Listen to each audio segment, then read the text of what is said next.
Are we live? Are we live? We're live.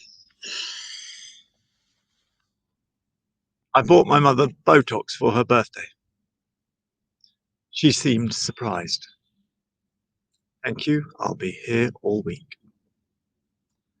Oh, oh.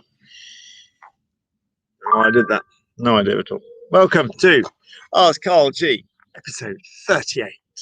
Thank you to everybody who commented and contributed on episode 37. We got some great little comments that I'm gonna read. And hopefully answer. If you've got a question, if you've got a comment, please bob it into the comments and we'll address those in the next broadcast. So this seems to be working quite well. People seem quite happy to put their questions in. So I also got a message, and it was a message about being surrounded by negative people.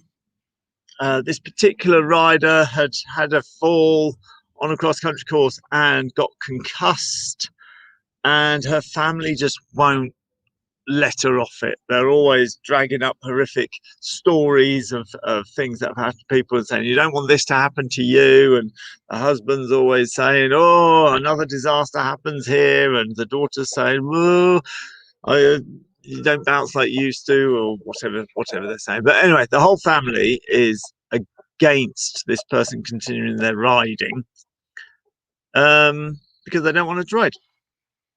So first of all, it was a request for strategies to cope with this. So first of all, I would like to say congratulations on being sufficiently self-aware that you realize that this is happening around you, and you can realize that it's chipping away at your confidence. Most of us aren't that self-aware. When I wrote my book and started saying, look, there's nothing wrong, basically the whole book says there's nothing wrong with you, everybody around you is changing your frame of reference to make horses seem a lot more dramatic and dangerous than they are. All those little jokes and little things that surround the leisure riding industry. And since I wrote my book, then people come up and say, yes, this person said this person says this, other people say this, other people's opinions. And it turns out to be quite a phenomenon that it's everybody else who changes your frame of reference, makes you think that you're doing something dangerous. Most people don't realize that that's happening.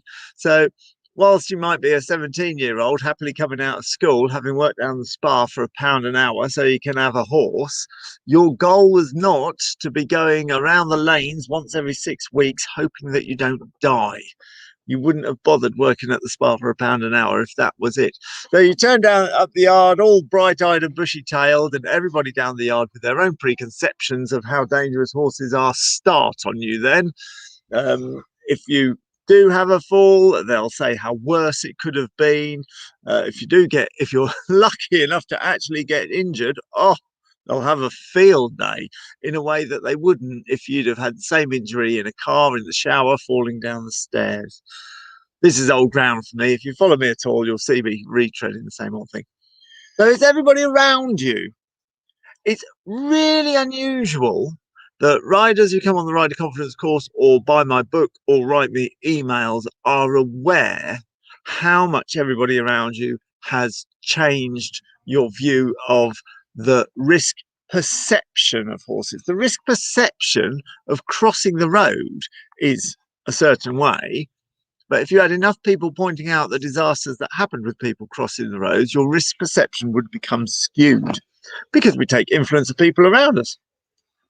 So for the rider that wrote me the email to say her family's getting at her because she fell off and got concussed on a cross-country course, is already leaps ahead of most of us, and I include myself, who got surrounded. I am super fortunate in that I got surrounded by the leisure riding industry for about 6 weeks. Just when I was preparing for my stunt test, I went along to a regular riding school and got thoroughly indoctrinated. My life of riding horses counteracts that 180 degrees. So the influence didn't last for very long, but nonetheless, I'm sure it was there. So to be aware that the people around you will influence how you think about horses, whether what you're doing is dangerous or not, is already going to put you in with a fighting chance. So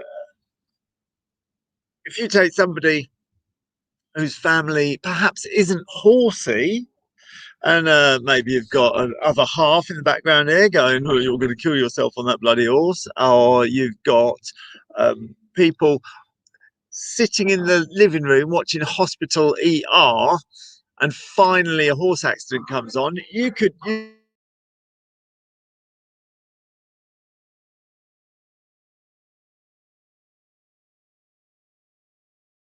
on. I hope I'm back again. Yes, you got absolutely no hope of not seeing hospital ER if there happens to be a horse on. You could be washing up in the kitchen and your family will pull you through to make sure that you see this horse. So that's how we get influenced. Back to the subject. Got an email saying, I know I'm getting influenced. And my daughter and my mother all focusing upon the dreadful thing that could happen because I was riding cross country. So do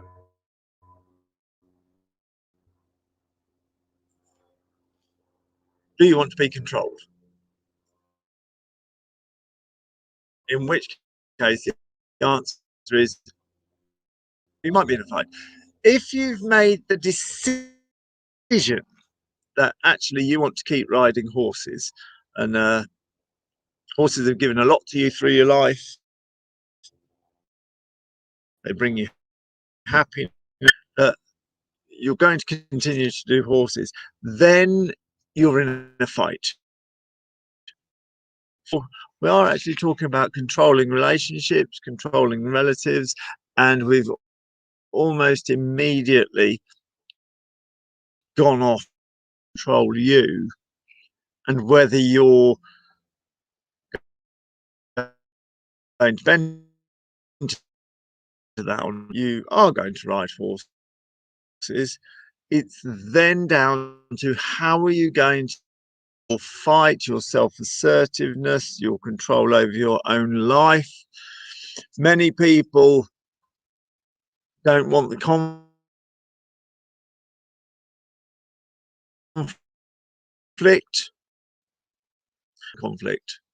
These people around you from a good place are trying to control you with poisonous sentences about how are you going to organize your fight. Now, it doesn't matter the best interests at heart. If somebody put strychnine in your coffee, what would happen? You'd die. So what would happen?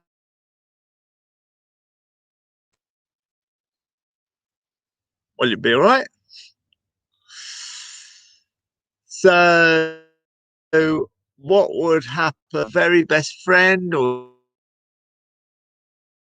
your loved ones put strychnine in your coffee, put sugar in your coffee, you'd be all right. The 2 points that I'm trying to make here is it doesn't matter who delivers the poison is delivered. So if people are coming from a good place and trying to control you and take the enjoyment out of your life, then it doesn't matter they're coming from a good place. They're doing something that is fundamentally not acceptable. You're clever enough to make the decisions whether or not you want to ride. Second point, just watch your coffee. you are sensible enough to make the decision whether or not to ride. They shouldn't be dumbing you down to make you believe that you don't have the correct risk perception whether or not you're going to ride. How you are going to conduct your fight for your independence is a matter of self-assertiveness and being in control. The self-assertiveness module on my Mounted Division Ultimate Rider Confidence course, 3-month course online, and a big section is about this self-assertiveness for this very reason, and other people's opinions generally, where people are saying what you should do with that horse is and what you should do with that horse is. The self-assertiveness module is run by a fantastic lady in Australia. If I can get her surname right, I'm so sorry, Bianca. Bianca Stoyatsky. No, that's wrong. And she's absolutely brilliant. So I will put her link about more personal things than horses. I'll put it into the description. And if you want, if anyone's suffering from not having control of their life because somebody else feels that they need to do this or they need to do that, if you're in a controlling relationship, a coercive relationship, and need to find your path of how to arrange your struggle to do what you want to do. There's so many ways of arranging it. We could sit down and have a nice conversation. It could start off with sitting down and saying, look, let's just go from the baseline. I am going to keep riding. Or it could be anything up to if you stop me riding, I'm going to stop you playing computer games because it's bad for your posture. I mean, if you put it like that, that would be, I'm going to stop you going and seeing your friends because it's if we're going to go that far. So yes, we are in a battle. Speak to Bianca. She absolutely knows exactly what she's doing. So anybody who's suffering from this kind of thing, bob into the comments, and I'll make sure that I'll put there. Oh, actually, I'll put it in the description. In the description above, I'll make sure that you've got Bianca's website and address. So that's my opinion on that. You are in a fight, so you need to find the help to make sure that it goes your way and you have control over your life. What you are doing is not unreasonable. Wow, that was deep, wasn't it? It's a good job I started off with a joke. I have to watch that on replay. I made that joke up today. It's quite good. Anyway, oh, signal's not good. Okay, so is it better now? Keep going, Sharon. Sharon says that, but I hope you can get the gist of what I was saying. I'm sure you can. If it continues to glitch, then maybe I'll abandon it. Do let me know in the comments, even if I don't quite get around to seeing them. So, a couple of questions from last broadcast. If you got a question, then please bob it into the comments, and I'll do my best to answer it. So, let's just have a look here. Don't mind me. Okay, here's a question. After almost 10 years of not riding, I can't wait to get back into the saddle soon. Thank you for your videos. They're a good inspiration. I'm a bit rusty. I don't think I'll be as good on a horse as I used to be, which is bugging me. Could you please give me some advice into getting back on the saddle?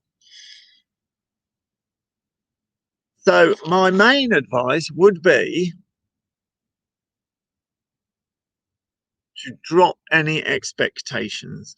If you drop any expectations and put the horse first, it'll all come about. If you have expectations of yourself for what you used to be able to do, if you have expectations of your horse and where you should be in a month, 2 months, 3 months, because you remember your old horse, when your expectations go up, your enjoyment goes out the window. It's not your old horse, it's a new horse, and you are not going to get back to where you were. You're going to get to a new place.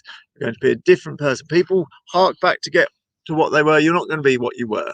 You're going to be a more experienced, more knowledgeable, more in control of your emotions, because you've had the experience of losing your old horse, having a break, getting a drop in confidence, putting your horse first, dropping all your expectations and working with the horse that you've got and enjoying the journey.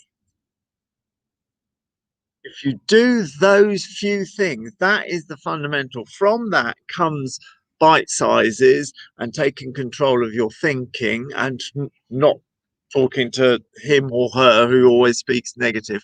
That all comes from putting the horse first. So let's just say you've got some expectation that you're going to jump on your horse and you're going to jump a little course of jumps. Okay, so we've decided to drop our expectations, so you instantly drop that. So we're not going to do that. We're going to treat ourselves like we're completely brand new and make sure we cover all the bases. So the first thing we're going to do is put up the jump wings and just go through them with no jump holes across. That would be a good start. And of course, somebody somewhere is making you feel bad about that and telling you what that horse needs. What that horse needs is a nice gallop up the cross country course. What that horse needs is for you to get jumping. It wants to jump. Look at, put the horse's needs first. Which is more important?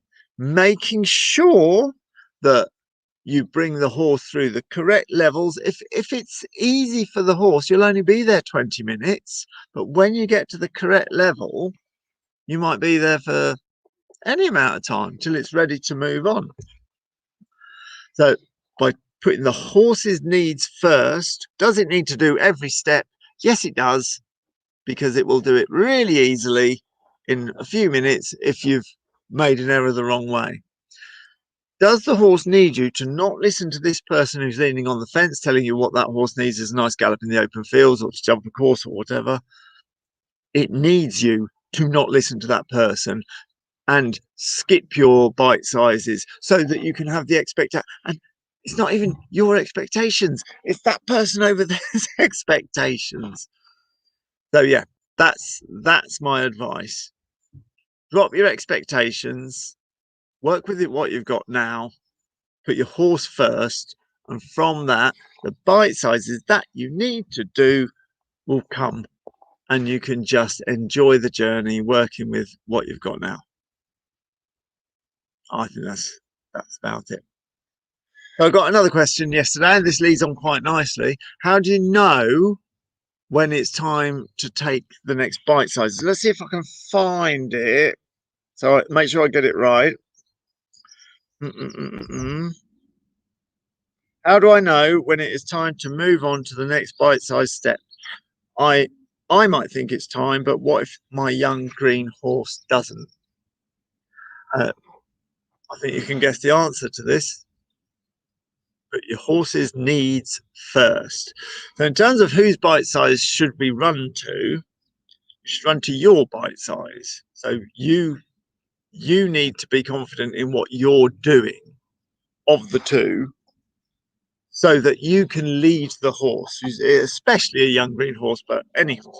But a young green horse needs to be led with confidence. So you need to put the horse's needs first and have the patience and lack of ego to stay at the lower level.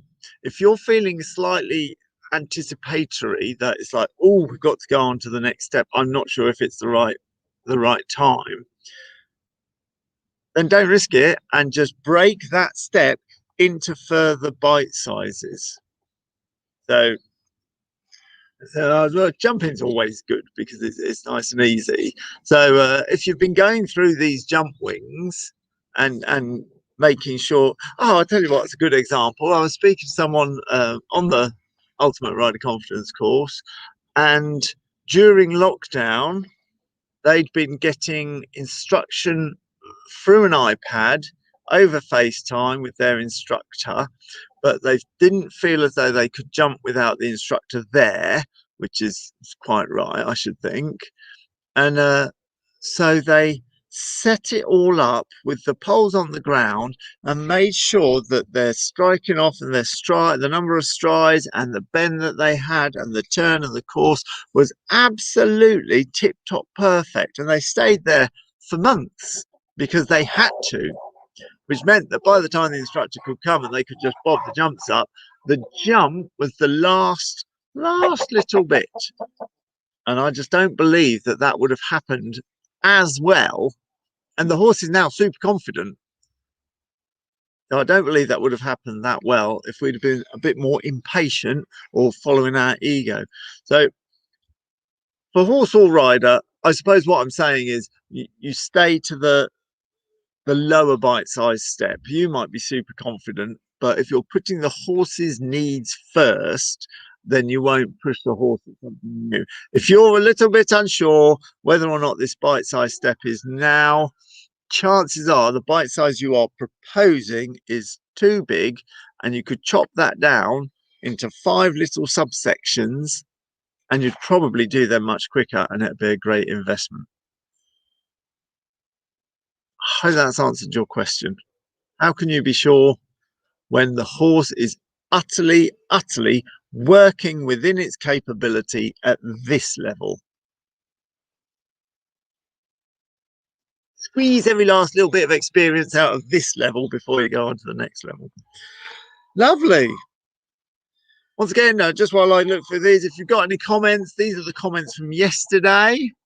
If you've got any comments, feel free to put them in, any questions, and I'll see if I can answer them. Marvellous. There's a couple of good comments there, a little bit of advice for me and for everybody, which is great. This is quite interesting. I'm looking forward to answering this one.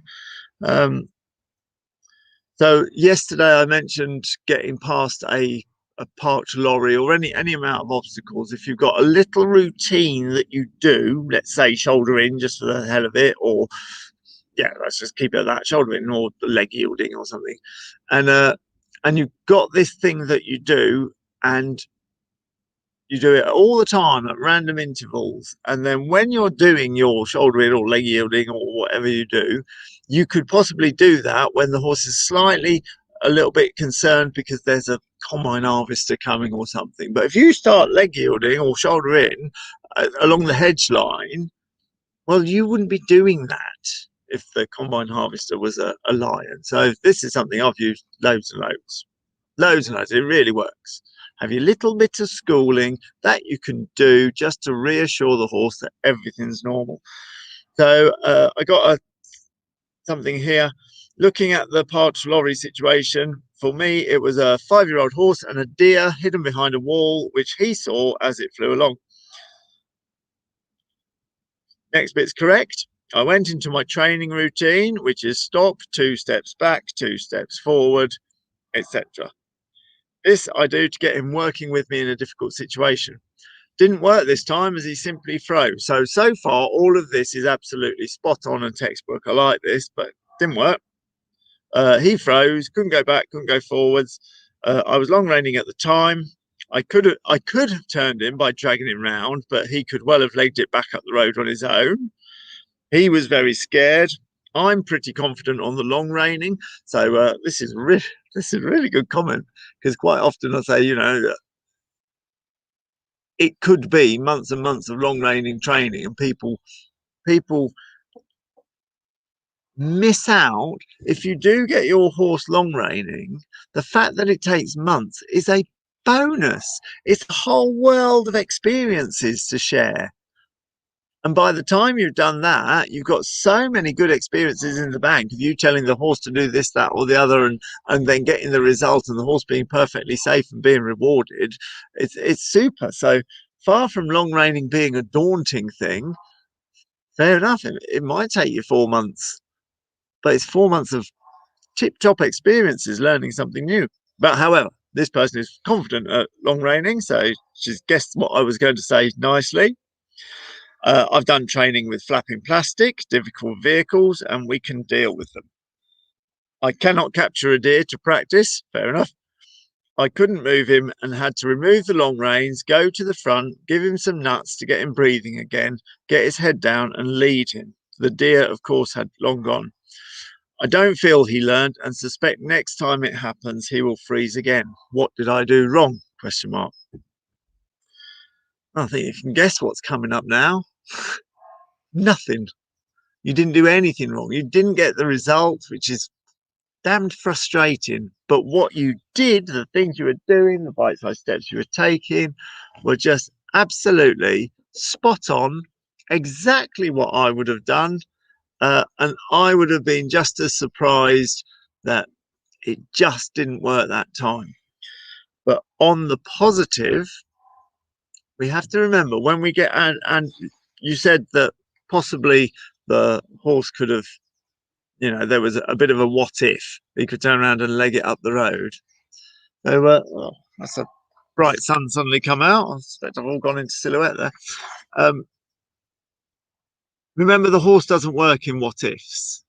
When we have our little edgy moments, they're provided nothing continues to go wrong. It was an edgy moment, but that's an experience in the bank. That's in the bank, that experience. He now has the experience of going out, meeting a deer, about to panic, and in comes horse trainer, does what's necessary to calm down, get control back again, and then deer was gone. So yes, you're probably right about the next time it happens. Maybe we need to break that down a little more by going out with a companion, or making sure that we go out when we do go out and there is a deer every time. It's probably so. I do exactly the same again with a companion. If there's not going to be a deer, then the companion's not so much, because the bite size is getting up that lane again. And we know what time the deers are out. I know when the deer's around here and we're likely to encounter one. But yeah, I think even though it feels like a failure, shut up, let's talk. To me, that would be a success because we didn't lose it. We had a hairy moment. What can we do better next time? Break it down even more. You may even want to spend a little bit of time. Maybe people could break sticks behind the hedge or something. I've actually done that before when we've been doing film shoots and the horses consistently were spoiling the photo, and it's like, right, James, can you go over there and just keep breaking sticks for 10 minutes while I did my little figure of 8 that I do every time? And they knew something was there. Doing that enough, they're not going to be bothered by breaking sticks or things in the woods or. So the only thing I do different to what you did then was I would see that what you're seeing as a near miss and a frustration, I'd see it as a success because he didn't blow, he didn't take control. And I'd just break it down a little bit more, probably with a companion. Or the other thing that I often say is coming home. So if we can get him out there in a box or whatever, and then come home, well, at least he's facing home. So we're not going to turn around and have a napping, rearing, spinning issue. I would think that if you were heading home and the deer bounced out, he would pull forward, you'd be on the reins, you'd trot up a little bit, and that's how we could break that down. But on the whole, I just want to say well done. That was absolutely textbook. Brilliant. A brilliant education session then. Super. Okay, I'm going to leave it there. If you have got any questions, if you've got any comments, if anything that you'd like to put into the comments, I'll read them, I'll pick them up, and I'll do them next time. So I'll just say hello to everybody. Hello, everyone. Hello, Joanne, Sharon, Chris, Lorna, Catherine. Thank you very much for joining me. Elizabeth, hello, Kate, Sue, Julia, Trudy. Gosh, what a lot of people. And Stella, thank you very much for joining. It's wonderful when you do put in your comments, when you join in and contribute to the broadcast. I'm Yeah, I'm absolutely delighted. So stick in your questions and comments, and if anything you've got to help other people, stick them all in. Thanks for listening.